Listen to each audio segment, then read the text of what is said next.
Sutra 49. De là, la connaissance instantanée sans l'emploi d'aucun véhicule et la complète maîtrise sur pradhana. Tout comme la maîtrise des bhutas amène 3 résultats, de la même façon, la maîtrise des indriyas rend le yogi capable d'acquérir 2 siddhis d'un caractère plus étendu. Le premier de ceux-ci est la faculté de percevoir n'importe quoi dans le domaine de prakriti sans l'aide d'aucun véhicule organisé de conscience. La perception, dans son cours habituel, prend toujours place au moyen des organes sensoriels, que ceux-ci appartiennent au corps physique ou au véhicule superphysique de conscience. Lorsque le yogi a obtenu la maîtrise des organes des sens au moyen de samyama, il peut se dispenser de l'aide des instruments pour percevoir toute chose dans l'univers manifesté. La perception non instrumentale est directe et instantanée. Cela signifie que le yogi doit diriger sa conscience vers tout lieu ou toute chose et qu'il devient instantanément conscient de tout ce qu'il souhaite connaître. L'étudiant remarquera comment les limitations énormes qui caractérisent ordinairement la perception au moyen des organes des sens du corps physique disparaissent progressivement pour le yogi qui fait des progrès sur le sentier de la soi-réalisation. La conscience de l'homme ordinaire est confinée de façon rigide à l'intérieur du corps physique et l'étendue de son pouvoir de perception est limitée par la capacité de ses organes sensoriels, quoique cette capacité puisse être grandement élargie au moyen de l'usage d'instruments physiques, comme le microscope, le télescope, etc. Lorsque le yogi développe les sens des véhicules superphysiques au moyen de la pratique du yoga, l'étendue de ses pouvoirs de perception est énormément augmentée, comme il est indiqué dans le Sutra 3.26. Une augmentation ultérieure dans l'étendue et la profondeur de ses pouvoirs de perception se produit quand naît la capacité de perception pratibha, comme indiqué dans le Sutra 3.37. Dans ce type de perception, ce n'est pas l'organe sensoriel des véhicules plus subtils qui est employé, mais la faculté spirituelle d'intuition. Cette faculté travaille à l'intérieur du domaine de prakriti, quoique sans l'aide d'organes des sens d'aucune sorte. À l'étape à laquelle se réfère le présent sutra, même cette faculté spirituelle est transcendée, et le Purusha perçoit par son pouvoir propre de perception qui est universel et qui englobe tout. Il a vaincu l'illusion que Prakriti impose à sa conscience et la totalité de son vaste domaine s'étend devant lui, comme un livre ouvert. Le second résultat, ou plutôt aspect d'Indriya Jaya, est la maîtrise de pradhana. En transcendant les limitations de la perception instrumentale, le Purusha a réellement transcendé Prakriti et devient, par conséquent, maître de Prakriti. Le secret de la maîtrise de n'importe quelle chose réside entièrement dans le fait de la transcender. Karma est maîtrisé lorsque nous passons au-delà de son opération. Le corps physique est complètement maîtrisé lorsque nous pouvons en sortir à volonté et l'utiliser comme un simple véhicule de conscience. On devrait comprendre clairement, d'après les résultats qui découlent de la maîtrise des bhutas et des indriyas, que ces mots ne se rapportent pas seulement aux bhutas et aux indriyas dans leur fonctionnement sur le plan physique, mais dans leur fonctionnement sur tous les plans.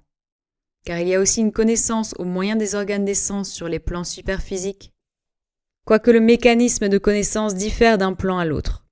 Il faut donc considérer les bhutas et les indriyas comme des principes applicables aux phénomènes de connaissance sur tous les plans. Quand la conscience passe d'un plan dans un autre, le processus essentiel de connaissance reste le même, seul le mécanisme change d'un plan à l'autre. Les bhutas changent, les indriyas changent et le drashta change. Le drashta sur chaque plan étant le purusha enchâssé dans tous les véhicules qui ne sont pas encore transcendés. Mais la relation mutuelle des trois reste la même. C'est pourquoi les mots employés dans la philosophie du yoga pour ce trio sont d'une nature extrêmement générale, grahya, grahana et grahitri.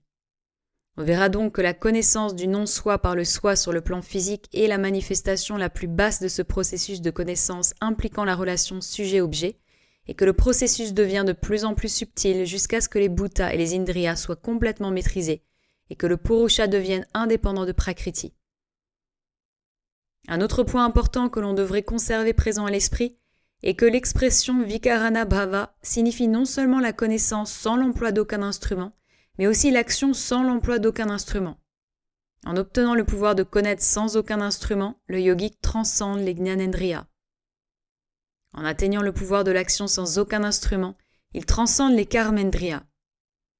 Sans ce deuxième pouvoir, le premier réduirait le Purusha à l'état de spectateur impuissant, et cela serait en contradiction avec l'orientation de pensée sur laquelle est basée la philosophie du yoga. Dans la progression du yogi, la connaissance et le pouvoir vont de pair, et l'obtention de la connaissance concernant une force ou un principe lui confère le pouvoir correspondant d'employer et de manipuler cette force ou ce principe à sa guise. La plus grande partie de la 3e section des Yoga Sutras est consacrée au développement des pouvoirs de toutes sortes, et il est absurde de supposer que le yogi, qui a développé la connaissance et le pouvoir côte à côte, soit tout à coup dépourvu de pouvoir à la dernière étape, et devienne un simple spectateur dans le drame qui se joue autour de lui. En dehors du caractère d'irrationalité de cette idée, elle est en complète opposition avec le rôle que les adeptes en yoga jouent dans l'univers manifesté et avec d'autres faits connus de l'occultisme pratique. En attribuant donc au Purusha le double rôle de Drashta et de Karta, spectateur et acteur, la philosophie du yoga diffère fondamentalement de la doctrine orthodoxe Samkhya.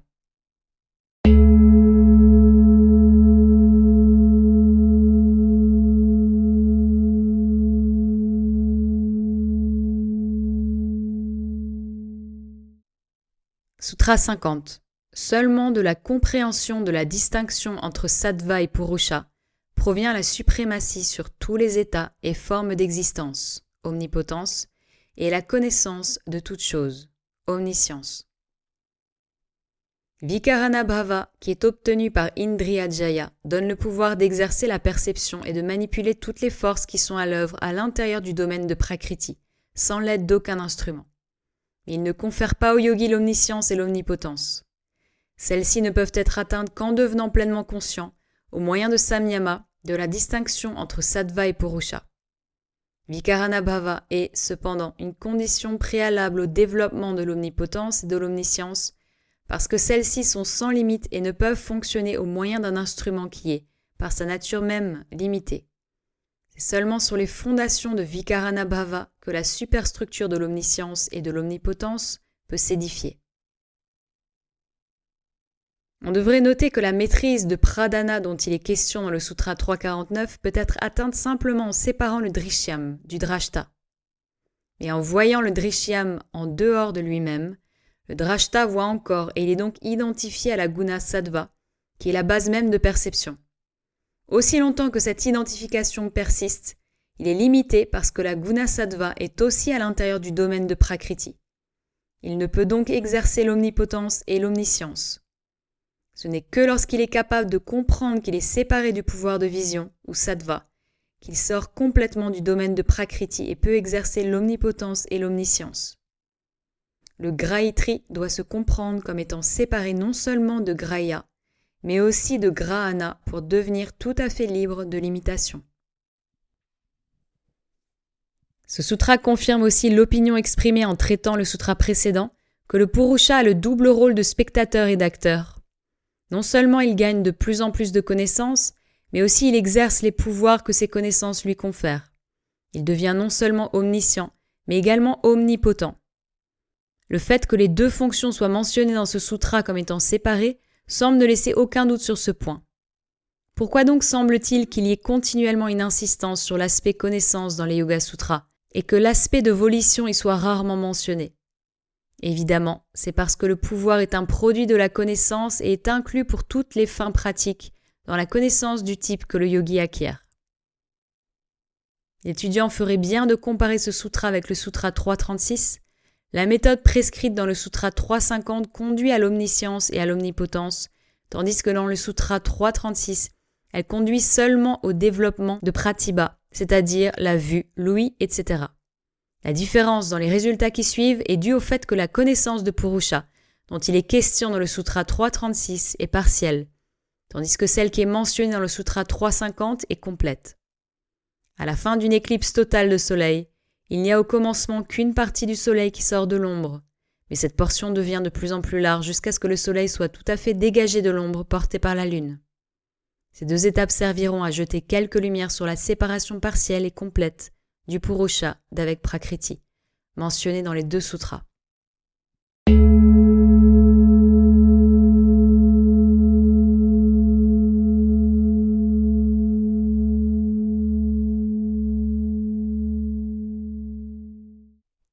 Sutra 51.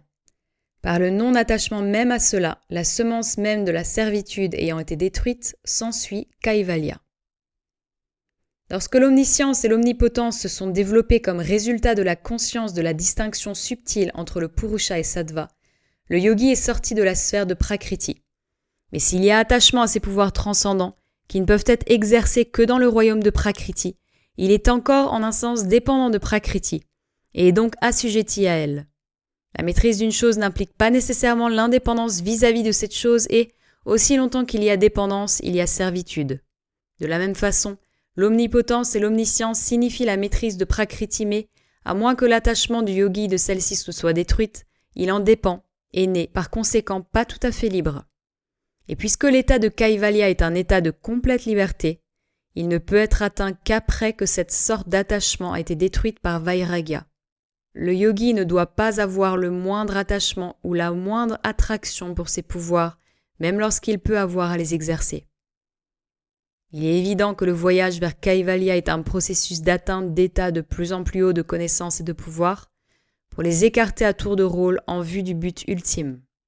S'attacher à un état, si élevé soit-il, signifie non seulement l'arrêt d'un progrès ultérieur, mais aussi la chute des hauteurs vertigineuses atteintes.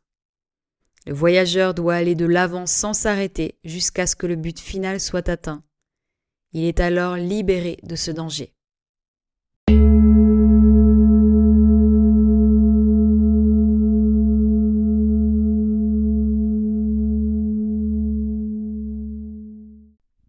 Sutra 52. On devrait éviter le plaisir ou l'orgueil d'être invité par les entités superphysiques qui ont la charge des divers plans, parce qu'il y a là une possibilité de réveiller le mal. Il a été indiqué dans le précédent sutra que l'attachement à l'omnipotence et à l'omniscience contient les semences de la servitude qui doivent être détruites par Vairagya avant que Kaivalya puisse être atteint. Ce sutra indique que cet attachement n'est pas seulement une source d'esclavage, mais aussi une source de danger. Le yogi qui occupe une position aussi exaltée est toujours mis à l'épreuve par les pouvoirs qui ont la charge des divers départements ou plans de la nature, et s'il cède à leur séduction, faute d'un total non-attachement, il est sûr de tomber. Être soumis à de telles tentations est le lot de tous les yogis hautement avancés, et des références de cette nature se trouvent dans la vie de tous les grands maîtres spirituels, tels que le Christ ou Bouddha. Le mode pratique de tentation peut ne pas être tel qu'il est décrit dans les histoires pittoresques de leur vie, mais qu'ils aient eu à traverser des épreuves de cette nature semble certain. Cependant, on ne devrait pas imaginer que de telles tentations ne se présentent qu'à ceux qui sont hautement avancés spirituellement. Dès le moment où un yogi atteint un quelconque degré de pouvoir réel, il devient un objet d'attaque et doit être tout le temps sur ses gardes. La nature des tentations dépendra naturellement de sa faiblesse particulière et du degré de son développement.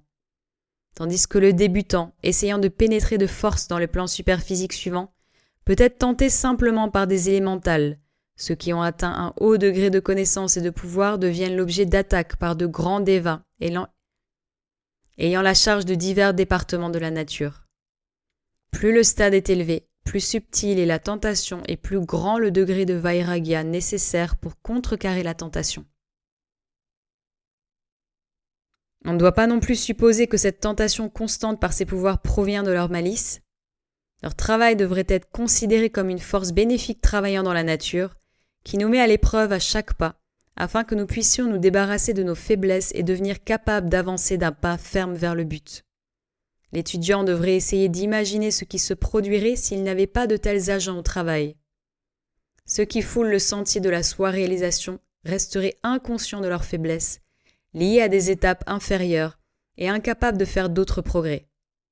L'épée de la tentation, qui cherche et frappe nos faiblesses, nous cause certainement une souffrance momentanée et de l'angoisse, mais elle nous apporte aussi une occasion de nous débarrasser de ces faiblesses et nous libère pour aller plus loin sur le sentier.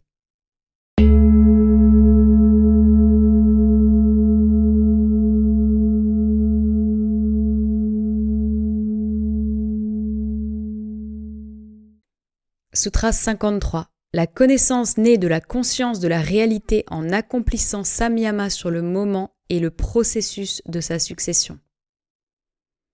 Il y aurait lieu d'étudier ce sutra en même temps que le sutra 4.33 dans laquelle la théorie yogique de Kshana et la nature du temps sont expliquées. Kshana Tat Kramayo est le processus par lequel la réalité éternelle qui transcende le temps est projetée dans la manifestation en termes de temps. C'est évidemment le dernier voile de l'illusion qui doit être déchiré avant que le yogi puisse atteindre Kaivalya.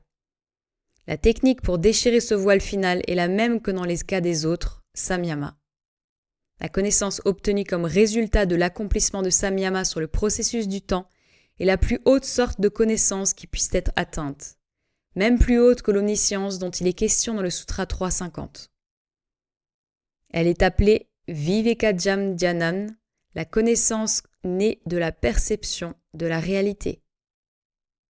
Le mot viveka est généralement traduit par discernement, mais l'emploi de ce mot dans le présent contexte n'est pas approprié.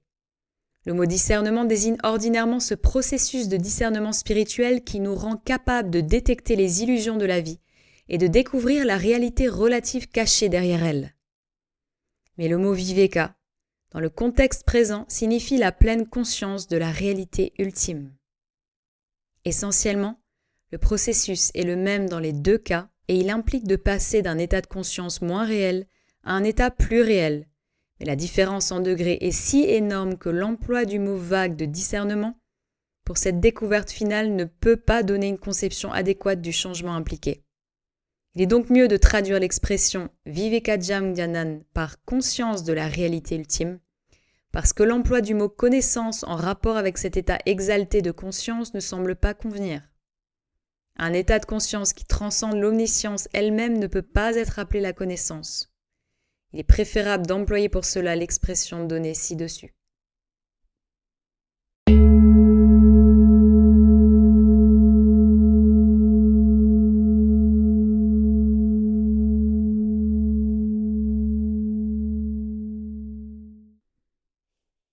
Sutra 54.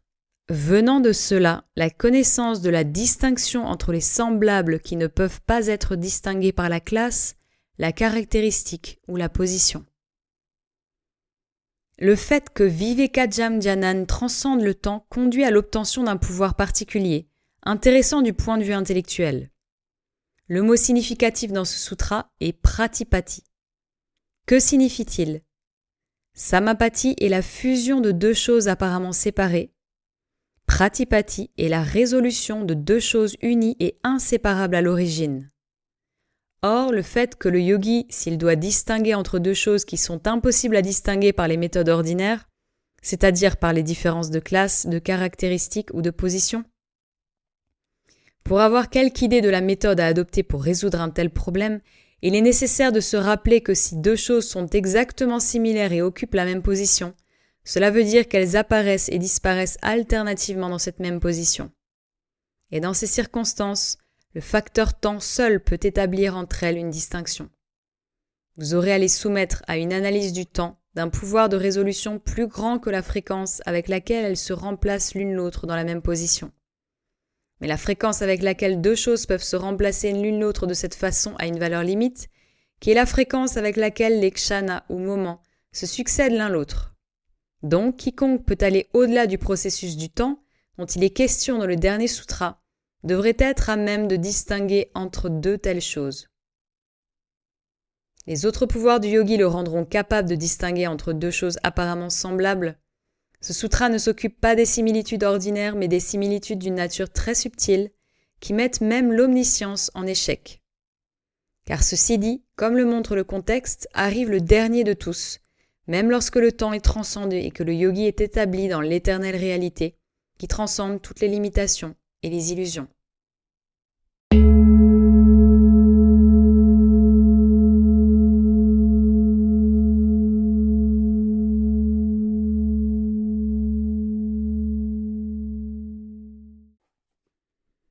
Sutra 55. La plus haute connaissance née de la conscience de la réalité est transcendante. Elle inclut la connaissance de tous les objets simultanément. Elle appartient à tous les objets et à tous les processus, quels qu'ils soient dans le passé, le présent et l'avenir, et transcende aussi le processus mondial. Le Sutra 353 traite de la méthode pour obtenir la plus haute connaissance qui est l'objectif ultime du yoga. Ce sutra définit la nature de cette connaissance. Tout d'abord, elle est transcendante, c'est-à-dire qu'elle transcende toutes les formes de la connaissance dans la sphère de l'existence phénoménale. C'est la connaissance, ou plutôt la pleine conscience de la réalité, tandis que toutes les autres formes de connaissance, même celles qui appartiennent aux plans les plus élevés de la conscience, sont du domaine de la relativité. Le mot tarakam signifie aussi ce qui rend le yogi capable de traverser Bhavasagara, ou l'océan de l'existence conditionnée. L'âme qui est impliquée dans les limitations et les illusions de l'existence conditionnée est complètement libérée d'elle, en atteignant Taraka Gnana. En second lieu, cette connaissance est Sarva Vishayam. Cela ne signifie pas seulement embrasser tous les objets, mais de les avoir simultanément dans la conscience. Savarta Vishayam signifie la connaissance appartenant au passé, au présent et à l'avenir. Tout comme Sarva Vishayam se rapporte à l'espace, Sarvata Vishayam se rapporte au temps. Donc Vivekajam Gnanan inclut toutes les choses qui appartiennent au processus mondial. En troisième lieu, Vivekajam Gnanan est akranan, c'est-à-dire qu'il transcende le processus mondial qui produit le temps.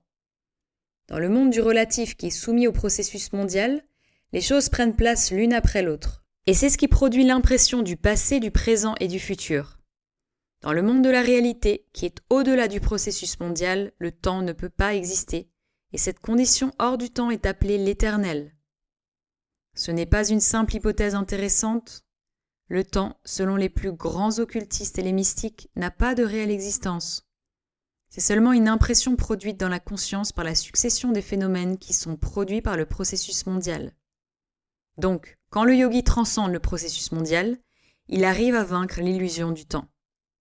C'est l'illusion la plus fondamentale dans laquelle sa conscience est impliquée, et c'est naturellement la dernière à disparaître, comme il est indiqué dans le Sutra 4.33. Le fait que Vivekajam Gnanan et Sarva Vishayam, Sarvata Vishayam et Akramam en même temps signifie que le monde du réel n'est pas quelque chose en dehors du monde du relatif. Passer dans le monde du réel n'implique donc pas que l'on laisse le monde du relatif derrière soi. Cela signifie voir le monde du relatif dans sa véritable nature, corriger la perspective et vivre dans ce monde à la lumière du réel. Établi dans son véritable soi, le yogi qui a réalisé le soi peut vivre et travailler dans le monde du relatif, en utilisant tous les pouvoirs que Prakriti a mis à sa disposition, mais sans être le moins du monde affecté par les illusions qu'elle crée pour ceux qui ne l'ont pas maîtrisée. L'étudiant verra que le Sutra 355 donne avec une lucidité merveilleuse et en quelques mots les caractéristiques essentielles de la réalité éternelle, qui est le but de l'entraînement et de la discipline yogique. Bien entendu, il ne sera pas capable d'extraire de cette déclaration intellectuelle la plus petite idée concernant la nature réelle de l'expérience de cette réalité, mais il sera capable de voir que c'est quelque chose de prodigieux qui vaut la peine de faire un effort pour l'obtenir. Le mot iti signifie simplement la fin du sujet, les siddhis, que l'on vient de traiter.